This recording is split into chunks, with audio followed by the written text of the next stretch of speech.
Today on the news and why it matters, the truth about what happened in Ukraine. Is it being shadow banned? Got a lot coming up on this Monday, and it starts right now.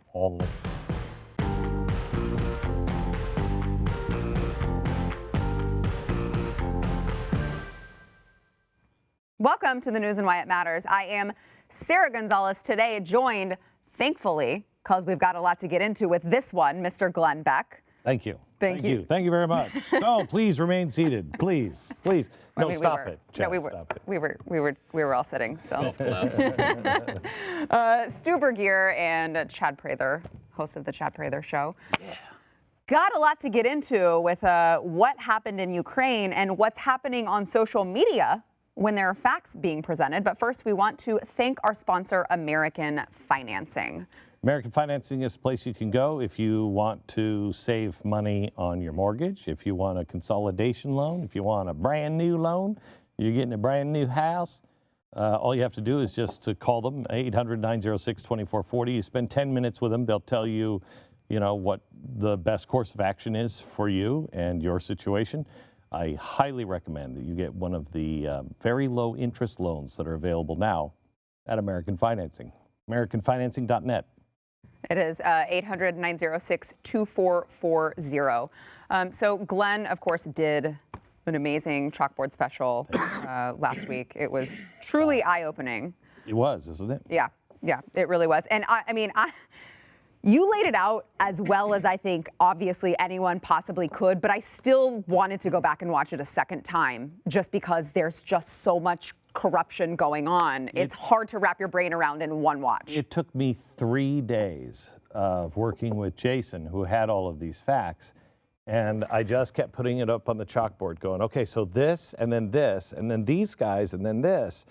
And it took me about 3 days to be able to really understand that. It's the most complex chalkboard we've ever done, by far. And it is now the biggest, most watched video the Blaze has ever had. Which even surpassing Jeffy mistakenly going to the bathroom on the air.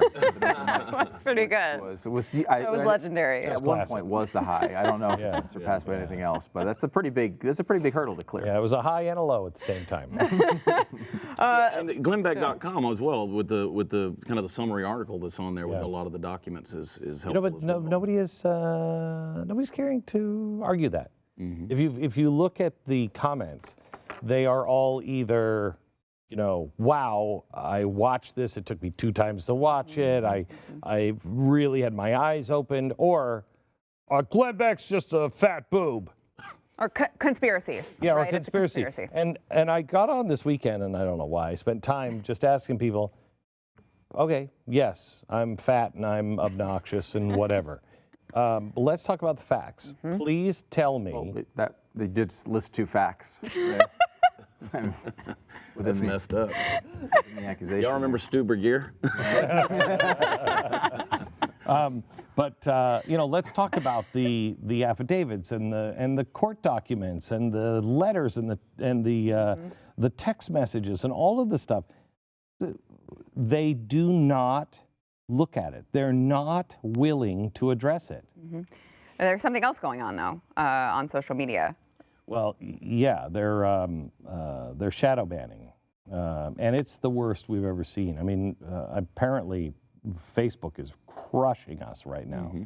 Mm-hmm. This comes in from the president's campaign manager. And he wrote this morning. My average tweet gets 250,000 to 400,000 impressions. A great tweet gets 1 million. This tweet has had 40K, the lowest of any tweet since I became campaign manager, almost. Cards are so stacked against us. You won't stop us from getting this out, libs. And that was, of course, it was a tweet linking to your special. Yeah, your Anything video. that we do about the special. A typical tweet of mine will get 150,000 impressions and 36,000 engagements. Yet when I shared Pascal's tweet about the truth behind Ukraine, it got 237. And that was, of course, Charlie Kirk. Think of that, 150,000 to 237. It's a minor issue. Yeah, it doesn't seem like they're letting that. Now, if you go to the Twitter storm that I did today, I don't know what the reach was. So somebody look up the reach on what that was. We had 10,000 likes, 7,000 shares, retweets. But I don't know how good that is for something that is as big as this story is. I think I know we're being shadow banned on YouTube, and I know we're being shadow banned on Facebook. I don't know about Twitter, but they apparently are. We got this again from Brad. He said, this appears that Glenn Beck's website URL is causing a conversation quality conversion, which means impressions are not being shown on those links one step within those that follow me.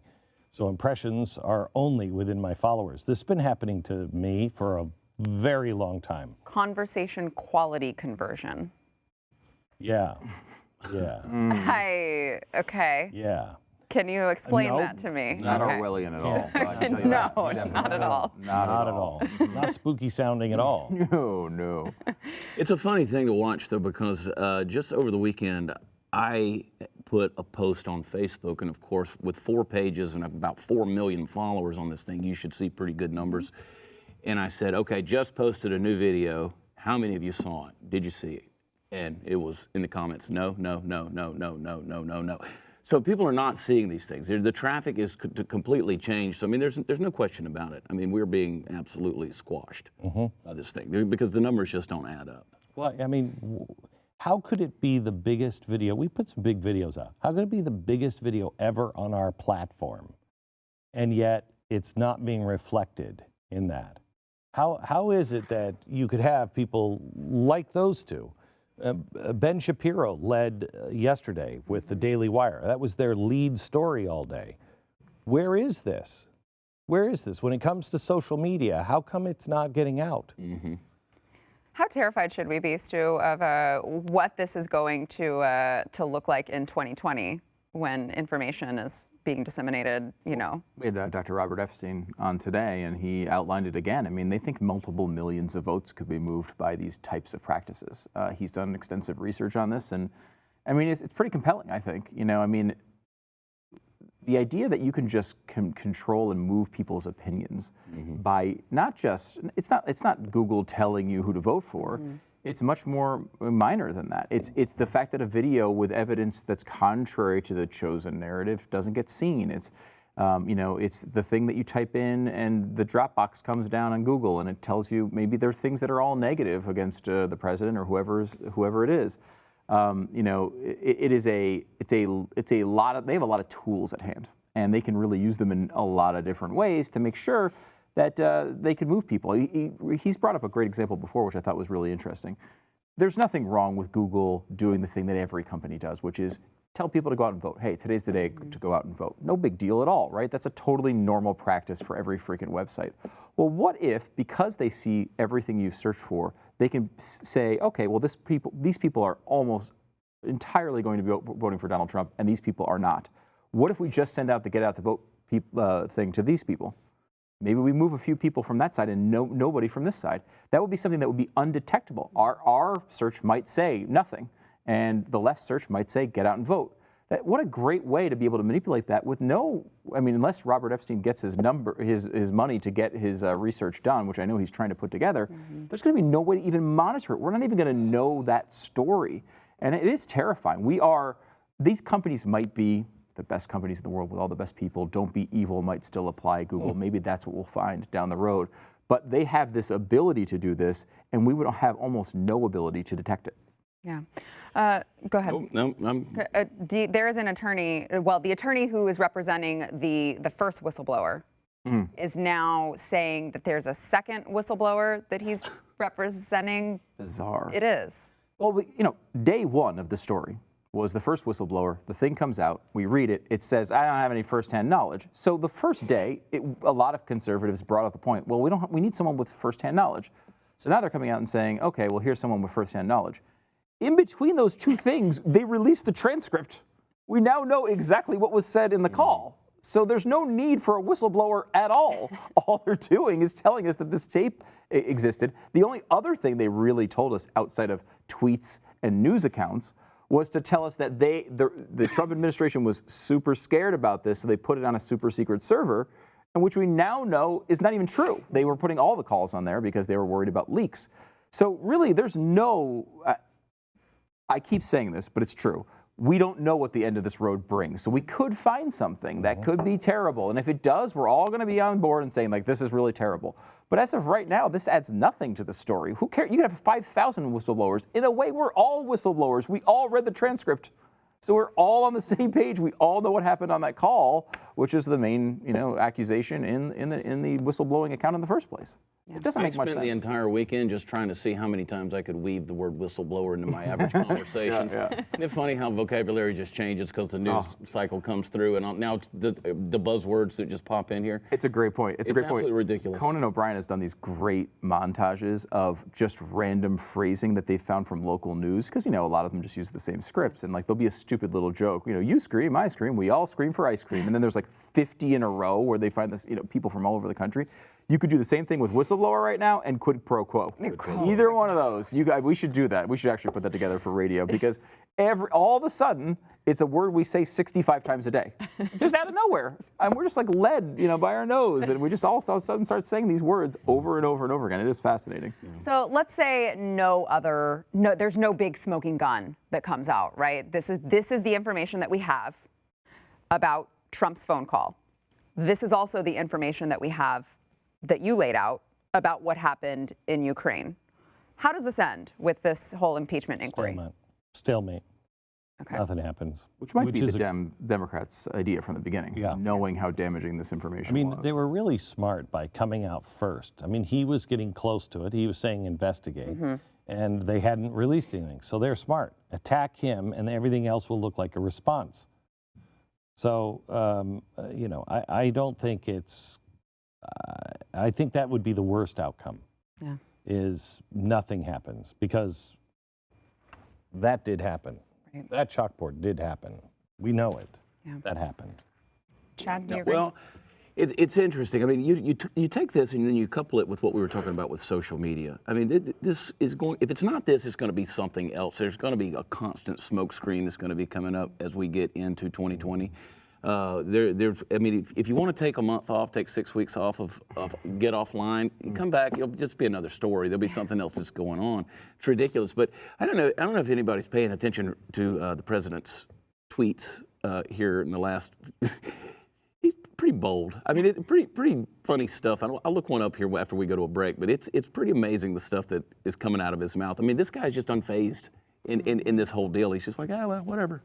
Which is scary, because you get to a point where he's almost above accountability in so many ways, because who's going to rein him in? Nobody's going to rein him in. So he's just going to act, he's just going to run roughshod over whatever is going on. And he's like, middle finger.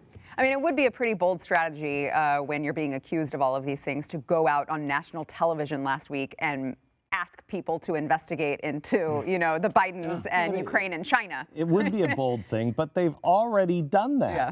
They've been saying this for 2 years. Right. So I love this whole thing. It's conspiracy. Oh, yeah, Trump, he was really doing.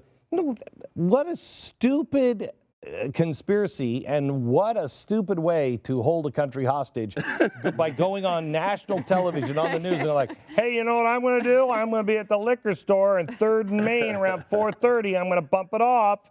Yeah, it's so true. This is probably going to end in partisan impeachment, right, from the House, and not a removal. And this is probably going to end that way, unless something major changes. But what it should end as is more information to inform your vote. Yeah. If you believe that these things are problematic from Donald Trump, don't vote for Donald Trump. If you believe that these things are problematic for Joe Biden or the Democrats in general, vote the other way. Why this can't just be a thing, a piece of the puzzle? As you said, he has admitted all this stuff publicly, largely. So if you think that's a bad way to run the presidency, don't vote for the guy. Yep. We all have an impeachment vote coming up in basically a year. Let's just execute those votes and go through the system. Yeah, they are throughout 2020. They're going to keep this. They're going to keep this running through the election, because if he loses, they need to continue it. If he wins, they'll need to continue it. If he loses, then they'll just stop it. But they want that option to be able to drag this all the way through. Because once they lose on impeachment, you're not going to be able to impeach him again. You're going to, what, investigate him again? What do you... No. Coming up, the White House announces troop withdrawal from the Syrian border to allow the Turkish invasion. Bad. Is that the whole segment, or do we have to say more? Just say bad. Yeah, that's what I Bad. like. and Say just go. bad. Everything I said was so bad. Go to commercial, quick, go to commercial. Before we get back into it, we want to thank our sponsor, realestateagentsitrust.com, and also Glenn Beck. If we look at the table though right now, we have two crackheads. I know, they're just on their they just- phones. that's- I mean, just live TV, guys. Sorry, I was on realestateagentsitrust.com. Really? Are you Yeah, selling sorry, your I'll turn it off. I'll turn it off. buying or are you selling? I'm doing some investing, and I'm using realestateagentsitrust.com. Really? Now, why do you use them? Well, you know, what I found with realestateagentsitrust.com is that you can trust them. Really? Because they're fans of the show. They're people that understand what you need out of a real estate agent. They're people that not only do the documents and all the stuff that you need to do correctly, but they actually will listen to you, get back to you. And did you know this? The guy who started this thing was working with like the 400 biggest real estate agents in America, 500 biggest real estate agents in America. Yeah. And he started working with them, getting all their tips. So he's been able to use all that to find the best real estate agents. And these people are people that will get on what you need. They'll respond almost right away.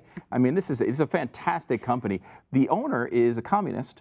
And is really it's someone. Wait. I mean, I'd throw him in prison. But other than that, it's a He good sounded company. like a genius. Plot there for a twist. second. Yeah, he's got a great company, but he's a bad guy. That's what I want people to take from this message. All right. What a racket. Glenn Beck's realestateagentsitrust.com. Go to realestateagentsitrust.com. Y'all remember Stu Bergier?